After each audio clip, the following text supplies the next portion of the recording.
how this background on like living in a different city and now living in Dubai help you to be more open to go into crypto? Dubai is an amazing place because I used to stay in Shanghai most of the time in China. And if you've ever been to Shanghai, and now, of course, it's not nowadays. That time, it was quite a cosmopolitan city, and we've got a very nice expats community. So as a investor, what do you think about Memecoins? Memecoins, they mostly speak the normal people language. In the sense, they look at the picture, it's funny, it's cool, and you're able to make money on that. I do believe in Solana ecosystem in the sense that they cover multiple Web2 businesses, and Solana is the best chain where you can just practically leverage technology in order to optimize your business. DeFi is basically the very basic tools that you can do is of course lending and borrowing, and there are like a few platforms. If you just keep your Bitcoin, why don't you lock your Bitcoin, do something, and then get it back, so you don't need to sell it. Welcome back to the Global Blockchain Show podcast. I'm your host, Cristina Nájera, and today I have a very special guest with me, Juliet. She is the fund partner at NewTribe Capital. How are you doing, Juliet? I'm great. Thank you very much. Thanks for inviting me. I'm very excited to hear your journey. You are one of the women here leading this space, especially on the investor side. So I would love to know, how did you start your crypto journey? Okay, it was a long journey actually, and it started 2017 because prior to that I spent over 10 years working for big Chinese corporates in China, and I speak fluent Mandarin. So 2017 I heard from my friend about Bitcoin, right? And he was like it's a very interesting example for me because he always wore a very beautiful clothes, drove a cool car. So I felt like what business he's doing. And then he told me about Bitcoin. And afterwards, he asked me to help with finding some partners in China. And when I came there, I just realized that crypto is such a boom up there because it was the very beginning of ICO boom. And, I've got a very good investment network in China, and I could speak the language. So everyone wanted to work with me. And afterwards, I just joined some big government-backed association, blockchain association. So I was more on the strategic kind of, side of the thing. So, but it helped me a lot to talk to multiple people, to speak at multiple conferences in China in 2017 and understand more about the space. Wow, very interesting, because I think one of the things that attracts people on crypto is the way and the lifestyle that people have, because it's very interesting, they have a different mindset, the way they perceive things is different. So how your mindset changed when you realize that there is this technology and then you can be part of it as well? So what I believe that crypto provides you the certain level of freedom and the opportunity to express yourself, in the sense that, I spent 10 years in the traditional a bureaucracy in corporates, and that time that I did work 24/7, I could say, because I came back home late night, I woke up in the morning, I've got some reports to accomplish during the weekends, and that was tough. So nowadays for me, I believe crypto it gives us that much of flexibility, because I can work 9 hours per day, 12 hours per day. But the next day, I'm not in the mood. I don't want to work. I won't work. I just doing I'm replying some urgent messages. That's it. I'm not doing any calls. And you can travel across the world, of course. And if we look at the whole, crypto community, there is such a vibe, because, even if we're looking at crypto investors, because usually people perceive investors as somebody who is wearing the suit. And if we see a Web3 investors, it's somebody in a t-shirt and ripped jeans, whatever. So it's great because it's all about storytelling. It's about creating the new kind of, that's why we called ourselves NewTribe. It's about building your tribe, people who have similar mindsets, who believe in the power of technology. Yes, I love that, because you've mentioned something very interesting, the typical investor will look certain ways, but in crypto, you have people that dress in a totally like, like they are very chill, as we will say. Casual. Yes, and they can have thousands of dollars and they can be open to invest in different projects. So what was the story behind NewTribe? Because as you mentioned, it has a story. So I would love to know how was the beginning, because as anything in life, at the beginning is the hardest part, or is when you need to put lots of effort and lots of work, because it's like a baby, I would say, that, you just give life to something new. So how was that? Because you mentioned you came from the corporate job and you were working a lot. So then now you start something that requires even more work, I will say, because now it's 24/7, because it's yours. Nobody's telling you should do this or that. It's something that has to come from you. Of course. But it was an interesting story. 2020, I came to Dubai because I couldn't go back to my favorite China because of pandemic. And then I met one of my current partners, and he's like, wow, you got such a great experience, because actually I was feared that I learned so much from 2017 until 2020. I just like literally learned everything about crypto. I did like I got my media in China. I helped people to do the events. I helped people to do anyways, I did lots of things in consultancy and supported multiple projects. But then I realized, I want to accumulate the experience that I gained within crypto space and put it behind some good brand, right? And where I can combine it all, where I can just reveal all these experience that I gained in this space, of course, in investments. Because when you become the investor and you're an advisor, you're the person who is dealing with marketing, you're a CMO for the project because you support them with KOLs, you're the event organizer because you want to give the opportunity for projects to pitch, and to meet more of the local community. So there are multiple things that you do as an investor, and it's great because you can combine all this experience. So back to 2020, and then I met one of our fund partners, and he said wow, let's do VC, and then I invested in a few a friend's DeFi projects, because it was the very beginning of DeFi summer. So I've got a bit of capital, and I've got an experience, and I just decided that it's great to start investment. It's not start, because I did the same for other people in the corporates. I worked in the investment and construction group of companies, where I basically helped them to strategize where to invest, what to build, if it should be a hotel or it should be the restaurant, whatever. So I did the traditional space investments for other people, and now I do crypto investments, and I choose the projects that I like myself. So that is a switch itself. Yes, that's very interesting. And you have a very interesting background, because I will say that in Dubai, you meet people from all over the world. And that's the beauty of Dubai, because you can literally meet the world here.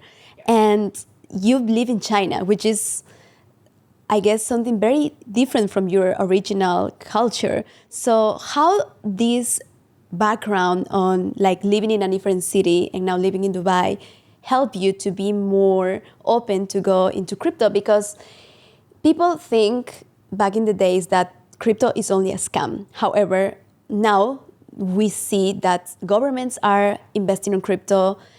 People are putting lots of effort and going 100% in crypto. We both work 100% on crypto. So at that time, it wasn't that normal, but you decided to take the step and just go full in. So how your background help you to make this decision to go 100% in crypto? See, you always need to bet on something, that's for sure. So you choose your way and you go, right? And Dubai is an amazing place, because I used to stay in Shanghai most of the time in China. And if you've ever been to Shanghai, and now, of course, it's not nowadays, that time, it was quite a cosmopolitan city, and we've got a very nice expats community. But usually then you go in some country, you can see that there is still a dominance of the local culture, right? So you still feel yourself as a stranger, and the only way to do things is to adapt, right? But when you're in Dubai, the whole beauty about like the space where we are in, it's so cosmopolitan and everyone treated equal. And it's like we've got so many people from all over the world, but for us, we see them through their nationalities, and we just like, we just talk whatever we want to talk, right? So, and it's great. It's amazing. It, like, you can't find anything like this anywhere else in the world. And the crypto space, actually, why I decided to go all in, because that time I felt like, you always want to find some kind of space where you can be unique. So you can gather like all your experience and you still could be unique. So for me, see like a woman and Web3 in the Middle East in the investments, speaking like a fluent Chinese, and still dealing with crypto space, right? And that time I felt like, wow, that's great. I don't have much of the competition. And it's like exploring the blue ocean, and yeah, if it works, it works. And yeah. Yes, that's very interesting because, as you mentioned, this space is mostly male dominated. So even, we see more women coming. I think that's great. However, still there is this sense of there is more men. How can we bring more women to this ecosystem? Because it's open for everyone. It has opportunities for everyone. However, why is still this sense of there is only mostly men leading the space? See, because initially it was pure about the tech, right? And that time, of course, like people believe that tech is that something that is developed by man. However, nowadays we can see more and more groups. I can see like groups of women like who are developers, coders, and but the whole thing about like women in the space, because like then initially we build the infrastructure, and then you build the very like a core infrastructure. You start from the tech basis, and then you need to put the business layer upon, right? So, and then now the space is growing, and of course we need more and more like business layers services and marketing, go to market, like, I don't know, just anything. And it requires more. That's the services that women understand. If you are not in technology, because most of the women, they feel like, okay, if I'm not a tech person, if I'm not an engineer, there is nothing for me to do in crypto.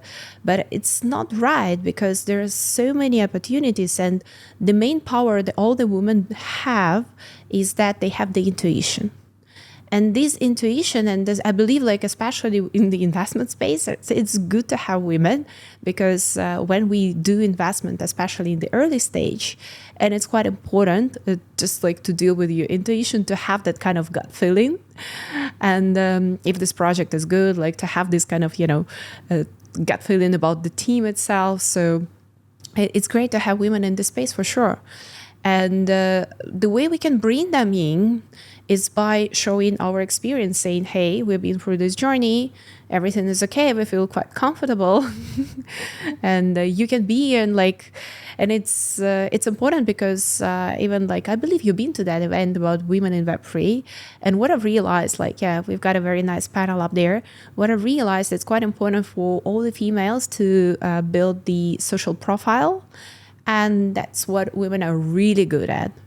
And it's not even about the marketing. It's about like bringing the awareness of the space by just like telling something from there, so about something from their socials. Because more and more non-crypto people would rather listen to some women in the space than listen to some tech guy. Yeah, that was fun. I really enjoyed that panel, that conversation on women in Web3, because I think we really connect in the way we feel and in the way we think, because sometimes we think, oh, I'm the only one feeling like this, or I'm the only one thinking this way. However, when you see somebody telling the truth about herself, and then you say, oh, by the way, I feel the same, because sometimes it's we don't say things because we think, I should keep that for myself. However, when you speak up, you have the opportunity to showcase and to give another woman to the right to say, hey, I feel the same way, so you are not alone. So I think these spaces are very important, especially for women, because there is something very interesting about women. We have done so many things in the past. However, we don't talk about it because, we like to stay humble. But if we think about it, if we just showcase what we have done, it's very interesting the opportunities that we will have. But we try to hide it, or we try to just, be humble. So I think it's important to encourage other women to speak about what they like, what their passions, what they have accomplished, because that's how they can get opportunities in this space. And that's something that we highlight on that panel. And you mentioned intuition. I love that. Was there a time where you had your intuition, but the rational side or everybody else around you were telling you to do the opposite? And have you been in that situation before? Of course, I'm constantly getting into that situation because we have investment committee. And so it's structured. We have a few fund partners, and I'm mostly the one who is like responsible for the, let's say, kind of, alter activities like ecosystem growth, partnerships, whatever. And we have our fund partner who's dealing with investments. And of course, like I can come across with a few great projects and I'm like, we need to invest in this one. He's like, why are you so excited? Tell me about, like, we need to invest in this one. So because we've got the investment committee and we usually discuss if we should invest or not in some specific project, right? So that's why, like, if there is something that I feel that we need to invest based on the intuition, I'm always trying to push that through.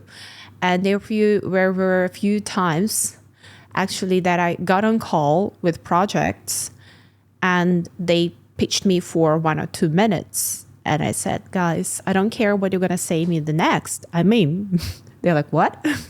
I'm like, I love that. That's good. They're like, wow, that's cool. Yeah.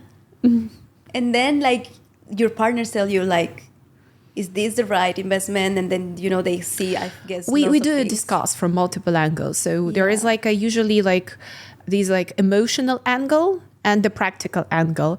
And we try to combine like, okay, the practical, what is the tech? Who are the founders? Who are the backers? What is the product progress? Like, are they rated? Do they have any revenue? Or just like, that is the practical thing. And how big is their community? And there is a like intuition thing that you believe that is the next big thing in crypto, and you definitely need to get in.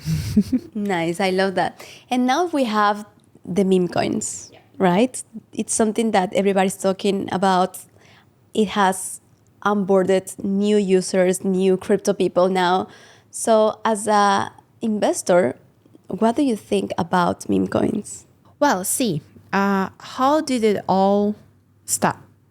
Because the biggest projects in crypto are chains, blockchains, like L1s, L2s, and for them, the major goal is to bring users, to make transactions because they make money on the transactions and stuff. So, and then of course, like Solana and multiple other chains right now, they started with these like, let's say, meme coin craziness. And of course, like initially, like lots of people got scammed, but overall, they're getting a very good experience. Like what we do here, we are struggling for the mass adoption. We would love to get from the experimental space as we've been in, and we are still in a kind of transition period right now, into the kind of, something that is there, that is in the market, in the mainstream.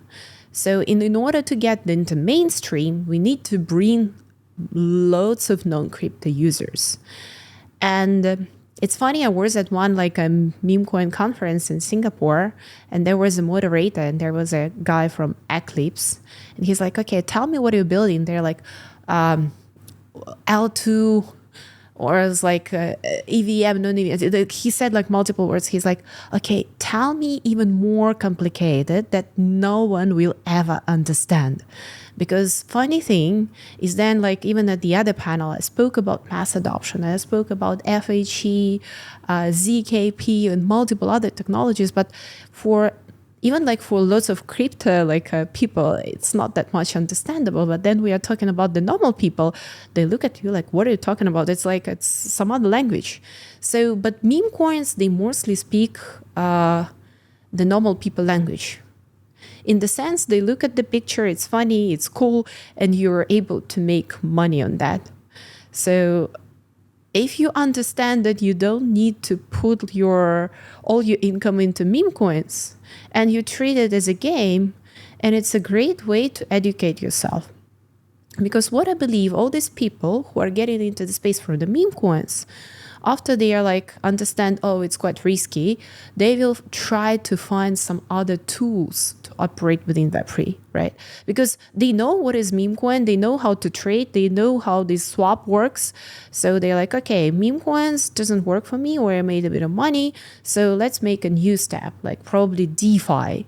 Because DeFi, it's something like a solid. Of course, maybe I will have like a 15% yield, but still I'm making money. So, and that's how this mass adoption is happening. So meme coins are quite important, but what we do as a VC, we do invest in multiple, I call it meme coin infrastructure projects. Like it's not a launch, it might be like a launch pad with a marketing tool. But the reason we do it, because we still believe it's like, you can swap something on decentralized exchange, and you can buy some tokens on centralized exchange. Then you go and swap something on Uniswap. If, for example, you have no idea about the market, you can find some token, you buy it, the next day it will just dump 90%.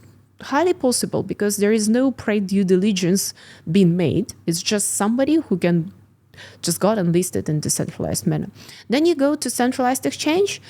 All those projects you believe they already have been pre-checked by the exchange itself. So if there is something on Binance, you believe it's quite good, it's quite solid, it won't go to zero the next day, right? So this is what people are expecting.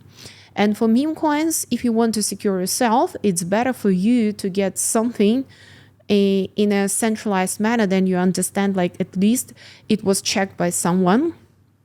It might be like other launchpad, but there are some professional people who have already filtered, and it's not something that I'm just getting in and it will go to zero in an hour, right? So that's why we try to invest in tools and the infrastructure projects around meme coins that help people to educate themselves, and as at least to escape that much of the risk. That's what we do as a part of our investment strategy. That's very interesting, because another way to onboard users is gaming, right? Because you have tons of gamers that now can monetize while they are playing, because they can own their gadgets inside. So I think meme coins are also a very nice way to introduce people to cryptocurrency, because as you mentioned, now if they got a meme coin, now they got a wallet, now they know what's a token, they know that they need to be in a community, they know so many things that, like usually they won't learn because. So now this drive of, having a nice picture or a nice community, it's essential, because as you know, Web3 is driven by community. So what meme coins do, it's drive tons of people that have the same culture or the same values, or they just bond over something. So that's very interesting how this market works, especially this cycle, because we see now that everything is going up, and meme coins are also trending on TikTok, which before was not a thing, right? So I would love to know more about the projects that do better, because you have different angles on investment, and which projects are actually driving more traction, driving more users, and why do you think those are more successful? But by the way, you mentioned very interesting part about meme coins. What's the difference between like a games, gamify, and meme coins, and then why people prefer meme coins? It's not about making money. It's about the feeling of excitement of making like, $5,000 from $500 or something like that. Because once you make it in, let's say 5 hours, like 2 hours or 1 day, you're like, wow. Because when you play in a game and you make some money, it's just like a small money in a long period of time. So you don't have like the dopamine, from, wow, I just made that, because everyone is like targeting 100x and everyone is driven. It's like a casino, but everyone wants to win in this casino, right? And then there is like this excitement. That's why people, they consciously go for that. Because like, for example, let's say I'm an investor and I'm investing in one project that's performing gradually within 2 years because we have like a vesting schedule, whatever, or we invest in the company and it's going to grow. So it's a long period of wait. Here, it's just like very fast excitements. That's why people like it. And talking about the industry in general, there are multiple verticals we do believe in and we do target nowadays. So first of all is, of course, AI, decentralized AI. So, and this is the space, because usually like the space evolve gradually. First, you build the infrastructure, then you build the applications, and then you bring the community, right? Or like you build tools upon the infrastructure. And AI is the super new narrative. And then there is a new narrative, and when we realize why do we need decentralized AI, we can build from scratch. So we can start from building the very base layer on AI, and then we can build the whole infrastructure. So the industry is still, I believe, very underrated in the sense that, there are multiple things that's going to be built around like agents, because our life is, I believe, in the future is going to be all rotated around like these AI agents who can support us in some sense. And practically, it's quite important to keep our privacy, right? And here is like one of the use cases where like AI can jump in. So we invested in multiple AI projects, and we are super excited to see their performance because they're about to launch very soon. Then I do believe in Solana ecosystem in the sense that they cover multiple like Web2 businesses, and Solana is the best chain where you can just practically leverage technology in order to optimize your business, like to reduce the operational costs, just to provide the transparency within the operational system of your business, right? And there are a few like products like that we are targeting, where we understand that Web3 technology is being used just to improve the business model that they have in traditional business. RWA is the space. We started to touch it. We invested in a few leaders in the space. We still keep looking at that because it's going to be the next step, or probably even the next year, because I do believe that there is going to be like a big institutional adoption within the next year, because Bitcoin ETF and Ethereum ETF was approved in the middle of the year. Then the budget is already formed. But if you can see the traction even now, then they're planning the budget for the next year. There is a massive institutional money inflow in Bitcoin ETF. It was just announced. So the space is growing, and of course it's going to get regulated as soon as possible. That's what people are talking about. And that's where we invest in. And then, of course, like DeFi, and I do believe in DeFi renaissance. We have so many different DeFi tools and Bitcoin ecosystem as well. So I'm hosting a panel about Bitcoin and DeFi at Bitcoin Mina the next week. And it would be great to dive deep into the topic, because that's the great way to unlock the $1 trillion liquidity from Bitcoin into DeFi space. Wow, I love that, because now Bitcoin just hit $100,000. So everybody's so excited about it. I just came from an event and people are so excited. It's amazing how you can connect with people through technology, through, this ecosystem, because you get to know the person and you get to understand what are their values, what they care about. And as you say at the beginning, you can be yourself. And when you are yourself, I think things comes easily because you are not making lots of effort. It just comes because you enjoy what you are doing. And I think that's something that Web3 allows you to do. So another thing that you mentioned is that in Memecoins, people can do 10, 100x, 1000x even. And something very interesting that I want to share is that people come to the space and they want to retire themselves, but also they want to retire their family, which is something that never happened before. Like there was not a tool in the world that will allow you to make 1000x and to be able to retire yourself and also your family. So how do you feel being in this space where lots of things are possible? Like there is there is a saying that love the things that you do and you will never have to work the single day of your life, right? So that's, I believe, what we all need to target. We need to find what we really like to do. Some people, they just like to do secondary market, like a liquid trading, right? Some people, they just like to do to be a KOL and just, make some money on marketing, right? Then there are multiple opportunities within the space for sure. Some people are doing investments.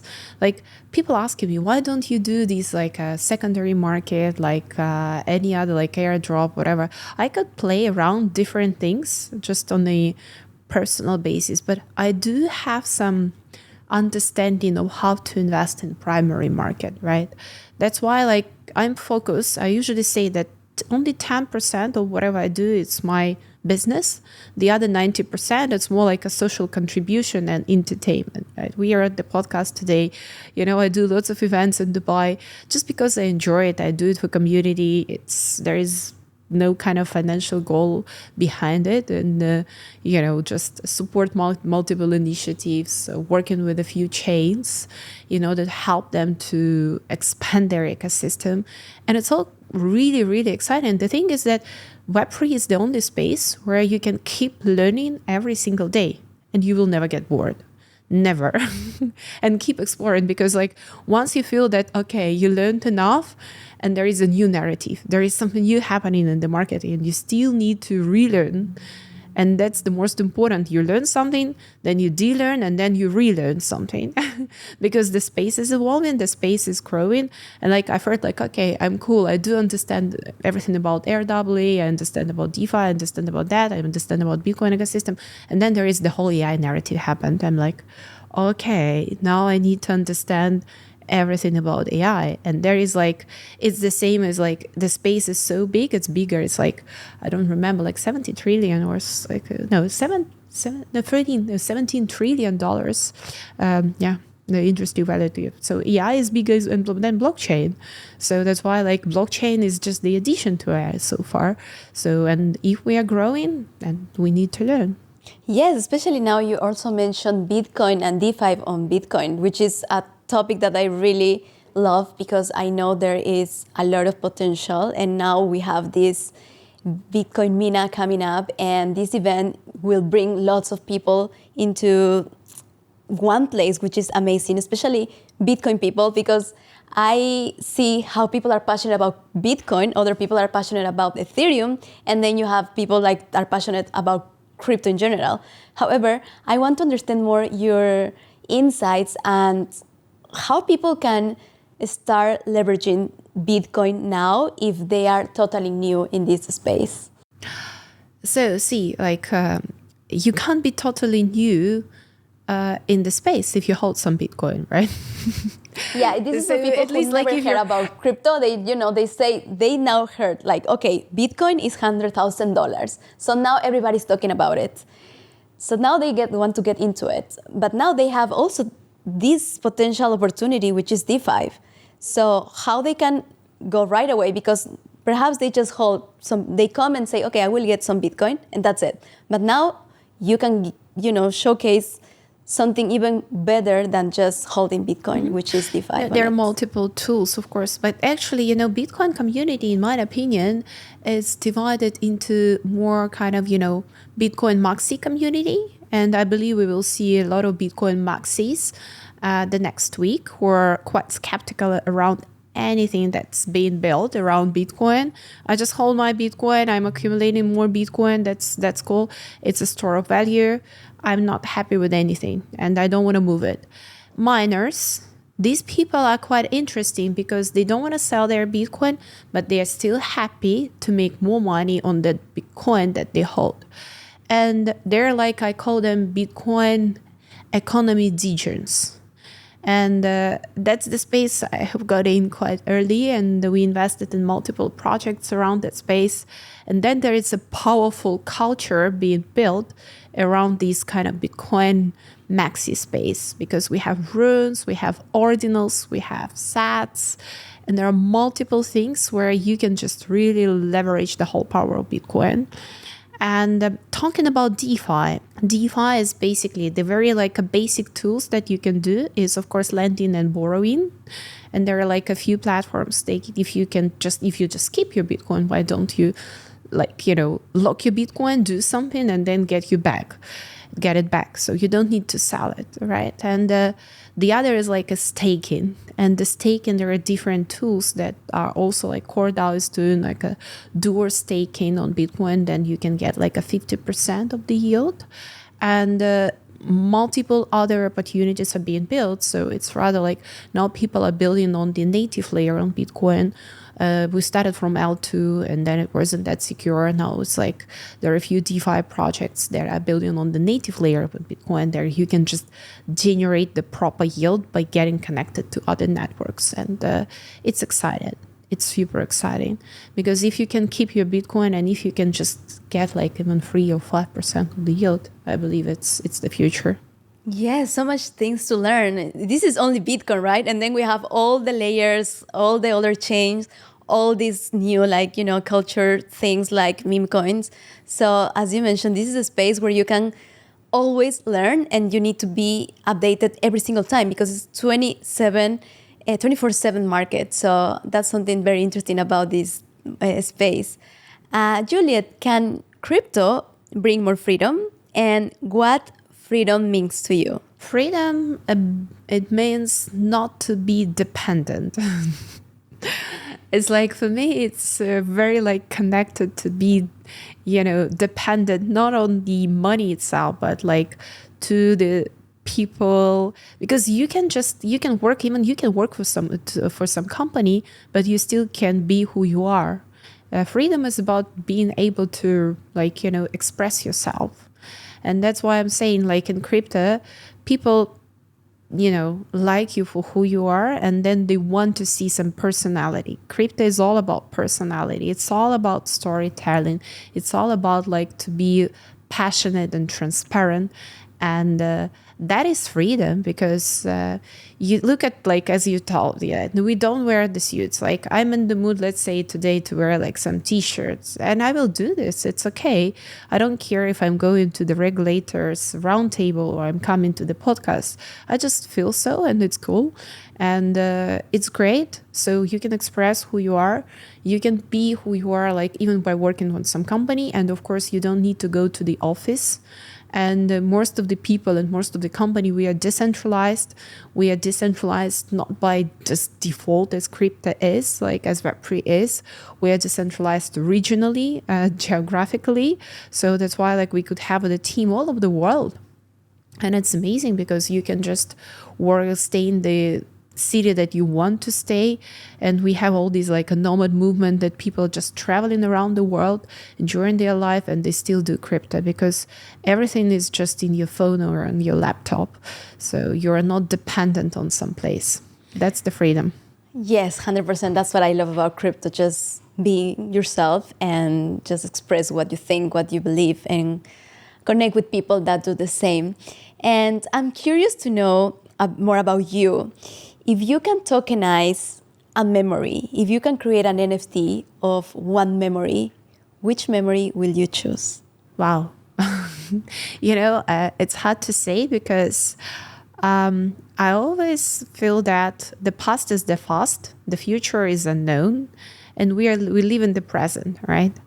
And every day I wake up and I feel that, I need to create the memory of this specific day. And every day it's a small life.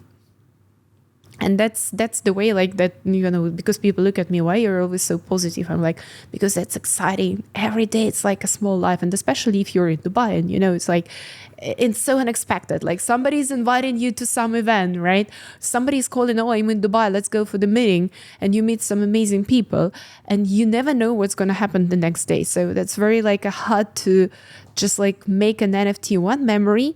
And I believe it would be great if we can just lock up the memory of the every single day and put it into some big storage. So, and then like, okay, I want to know what happened like summer 2019, exactly 17th of July.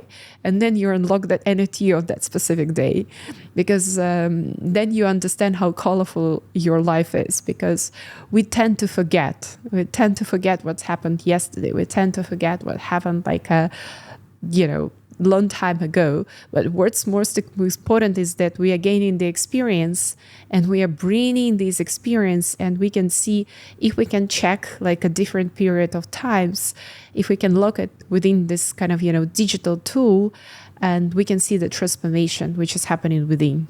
Wow, I love this mindset, because it's living in the present, like understanding that at the end of the day, we only have the present now, the future and the past, we cannot change it.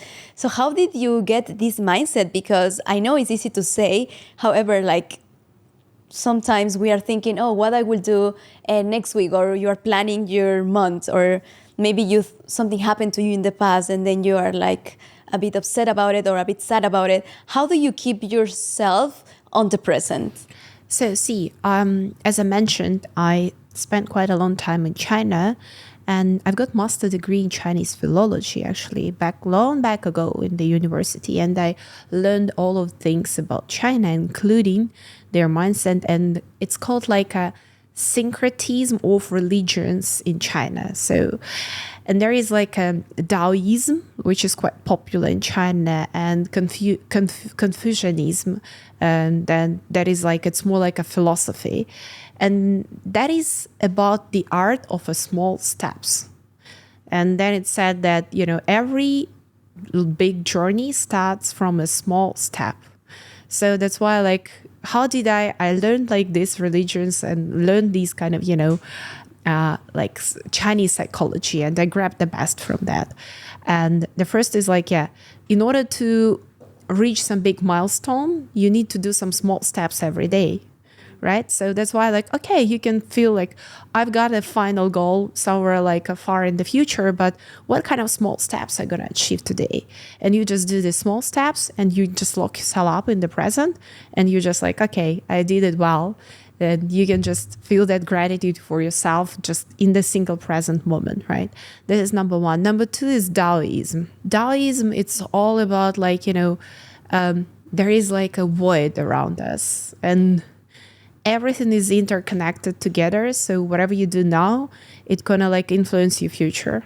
There is the other thing. And there are multiple, like Taoism is actually very like a deep philosophy, and it helped me a lot. Wow, I love that. So much to learn from you, Juliet. It was a pleasure having you here. Thank you for coming. Thank you for inviting me. I really enjoyed it. Yeah, and thank you for watching. Remember to share this with your friends, because everybody deserves to know more about Web3, AI, cryptocurrency, and blockchain. I'm Cristina Nájera. See you next time.